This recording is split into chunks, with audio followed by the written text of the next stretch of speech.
He's the narrator from Beyond the Grave in the News Sopranos. Who is? Christopher Walton-Son. Got a good update on Teddy Nebraska? Yeah, Teddy had a knee injury. He's going to have surgery next week, and we won't have him back until spring ball. With him playing in 5, I mean, is there no chance, or with the limited snaps in some of those games, you guys have a chance to maybe look at getting the red shirt on him? Yeah, we'll see. More worried about him and his health and everything right now, and we'll work on eligibility issues later on. How do you think Bryce did coming into that when you watched it back, and sort of just what you saw from him as he dealt with, being demoted briefly and how it impacted him?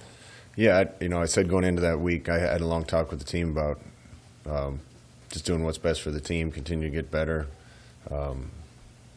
We've had several guys that have been taken out for a little while and then got their chance again and just need to make the most of it. So Bryce played a lot of football. I thought he came in and did well. Obviously, we had a pretty good second half offensively, and we need him to play well Saturday. Where has that group improved in your mind in the last couple of weeks?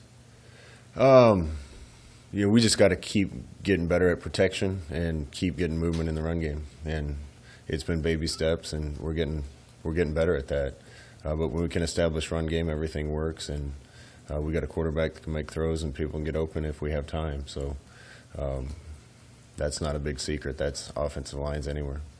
How tough is the timing of that injury for Teddy, given the progress he had been making and making his second start? Yeah, I feel bad for him. I feel terrible for anybody when they get hurt. And we're playing a team that has a couple key guys that have gotten hurt, and it's just tough. These kids put so much time and effort and energy into this, and Teddy's been just improving by leaps and bounds since he got here. And he was getting to reap the benefit of that, and it's a tough setback, but guys come back from these things, and he'll be fine.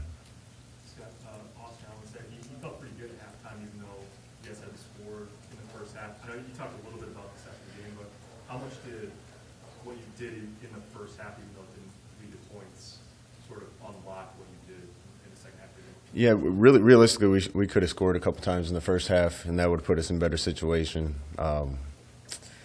But doing some of the things we did in the first half set up some things for the second half for sure. I think Coach Lubick and the rest of the offensive staff did a good job making a couple tweaks and pointing us in a couple other directions at halftime. And we certainly had them in a lot of good plays in the second half, and did enough to win, needed to do a little more. As part of, you mentioned Ryan Howell catching the review, has his role in the box, has it changed at all, the way that you've been able to communicate adjustments or make adjustments at halftime? Of all the coaches on my staff, the one that understands option football probably the best is Coach Hell. So it's been a benefit for us to have him up there to watch the specifics of how people are playing us on that, to make sure we're getting the right scheme that way. Coach Lubick's pretty dialed into calling a game with me too, so Held's able to watch the whole field and see some other things, and he did a great job catching that. And that would have been another unfortunate touchdown that probably shouldn't have counted, and I'm glad he saw it. Hey, speaking of running backs, I told you 6 months ago Amir Johnson would be your number one running back and receiver in the game. Would that have surprised you, and how far has he come in that 6 months' time? Yeah, I think it would have surprised me. He was probably 5th on the depth chart to start fall camp. But been saying all along, I'm waiting for somebody to step up and kind of take it. And he's taking advantage of chances. I think he's running hard, making plays in the pass game. We certainly need other guys to keep improving and give him some break. But really happy for Amir and how far he's come. And when you're patient with some people, sometimes they continue to improve and end up being good players. When was the light bulb moment for him in your eyes? Like, when did you say, hey, this guy, he's coming on? It's been gradual, but it really started this fall camp. I used to get frustrated with him for not running full speed. He's such a fast kid, and everything wasn't 100% all the time. There's only one way to play this game, and that's with everything you got. And sometimes when you come in young, you dip your toe in the water a little bit instead of just letting it rip. And he's really learned how to play as hard as he can. There's a lot that goes into maximizing a team's potential. How close are you on this team, do you think? We still got a lot of ways we can get better, Sip. we can continue to get better up front. We can block downfield better. There's been a couple little details right when we need them the most that have hurt us. Defense has played so well, but one more stop here and there. We had one miscommunication on a coverage on one of their touchdowns. So those things happen during a game. When your margin of error is so slim, they can really hurt you. When it isn't, you don't even notice those things.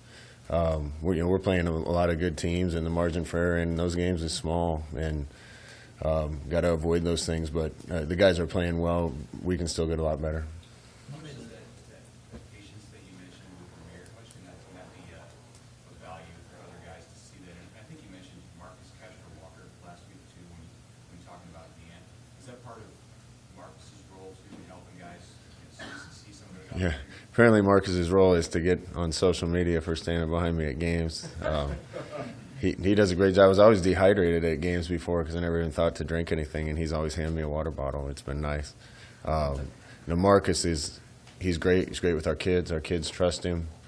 He's able to help them with a lot of things on and off the field. And you need guys, when kids come from a long way away to go to school somewhere, you need not guys, you need people in the kids' corner, and many of them, multiples of them, to help them navigate football and life, and Marcus is a big piece of that for us. You made the changes along the offensive line. You said you want to see them play with more attitude, more nasty. How have you seen Bryce's attitude respond to that? Well, he's got a chance to show us this week.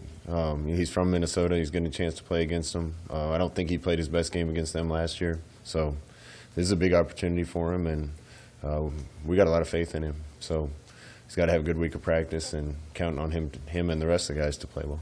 I know it's a different year, but the last 2 years, things have been going well against Minnesota. When you look back at those games, like what jumped out on those two losses?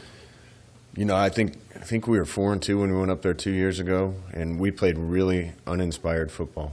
I had the feeling as head coach we had some of our kids that didn't really want to be there. It was a little cold. It was spitting rain. We didn't play tough that night. I give them credit. They had a really, really good team 2 years ago. Good team last year. We haven't played our best against them either. So they've had 2 weeks to prepare. I'm sure they're going to play their best game they've played this year. I hope we do too. They like to sit on the ball. How do you have to, I think you got to be kind of patient as a defense and kind of pick your spots, but how do you get the ball away from them and kind of turn the game into a flow that favors you? You got to get ahead, I think, Sam. We got to start fast. And in a lot of these games that we play in this league, if we're behind, they can kind of play the game they want to and run time off the clock, and that changes if you're not ahead. So looking forward to trying to start fast, and I'm sure they are too. But we got to take advantage of whatever reps we get on offense, because sometimes there's more and sometimes there's less. You've had a couple stretches here where you've played a lot of weeks in a row. Now you're going into 8. Can you handle things with the guys any differently this week, or talk to them about sort of earning the bye, however that works? Yeah, we took the pads off them today. We usually have some part of practice on Monday, good on good, and there's a lot of thumping on Monday. We didn't do that today. I thought I just needed to give the guys a little break after a really physical game on Saturday, and they responded really well, really clean practice, and the guys were dialed in today. So they're excited to play, and I told them if anybody wants to play in the NFL, you play 4 preseason games and 16 regular season games and sometimes playoffs, and you get 1 week off, and that's after a camp, and that is a grind. So 8 weeks is a lot for college football, but our guys got plenty of gas in them. You were searching for that priority answer. Maybe it's still prove-it mode for Nuri, but so far, I mean, after you watched him against Michigan and with the Northwestern performance, where do you feel about that spot now? Feel good about how Nuri's played. I think that whole process would have happened faster if he was consistent, and that's what I want to continue to see from him, is consistency. He's probably exceeded my expectations during games. If we'd have seen that in practice consistently, it probably would have happened faster. So he's doing a good job. He can still get a lot better, but I just want it to be, I want to be able to count on him to do it all the time. You mentioned a game a couple of years ago where maybe some of the guys didn't want to be there or whatever. How much has the personality of the team changed since that point? In what ways? I think we're just more of a grown-up team. We got more kids that love each other and love the team and love football. What about your meeting with Trev on Sundays? What can you tell us about what you guys talk about during the meetings and how you think they're going? Which meeting? The meetings with Trev on Sundays after games? Oh, Trev's been great. Sometimes I go up there, sometimes he comes down. Yeah, he felt like all of us Saturday. I think he felt like, here we go, this is the one. We're going to get this one. This is a big win, top 10 team. Gosh, and the kids did so many things right, and heartbreaking for him. But he felt the same way the coaching staff did. And I really appreciated him yesterday. He went around to all the assistant coaches, too, and told them how proud he was of what the team did on Saturday. So it's been nice to have him show his support like that. Scott, how has your team avoided having this stretch of games take an emotional toll on them? It seems like they're still mentally strong, despite playing 8 straight weeks now and also a few heartbreaking losses in there. Yeah, I'm not really worried about this game from an energy and enthusiasm standpoint. You know, when you're running sprints and you have to do 20 of them, it's not the 20th one that gets you. It's the 16th, 17th, 18th one. You know, the guys know that we got a little break coming up after this game. We've been trying to take care of them. So Minnesota's got a good team. They're well coached. It's on the road. It's going to be tough. But I don't think our guys will fail to prepare and be ready for it. Metrics are metrics, right? But ESPN's got one metric where you guys are 21st in the country. Another one where I think you're 24th. The problem is you've played 3 top 10 teams. How good is the Big Ten right now? Just in the 4 years you've been in it and just in general, based on the leagues that you've coached in? I think the Big Ten's really good. I've said this a lot. Top to bottom, it's good. Anybody can beat you any week.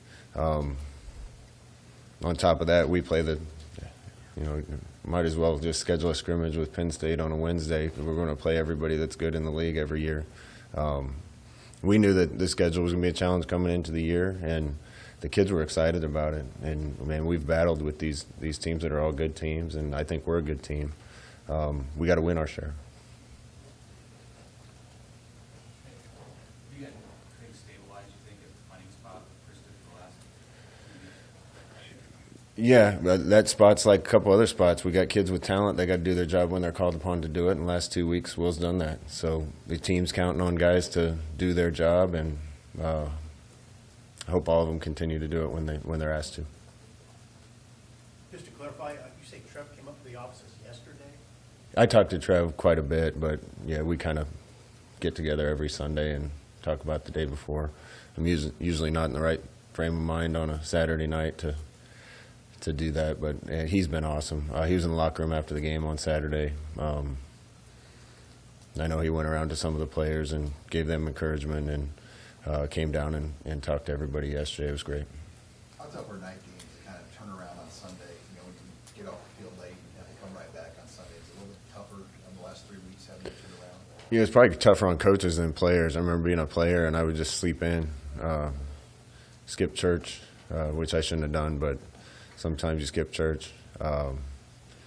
As a coach, you got to get up early and get to game planning again. So I told the players after practice today that the big thing this week is we got to recover. It's been a grind, and we got to recover. So sleeping and eating right and hydrating and everything, and getting physically right for this game. I know they'll be emotionally and mentally right.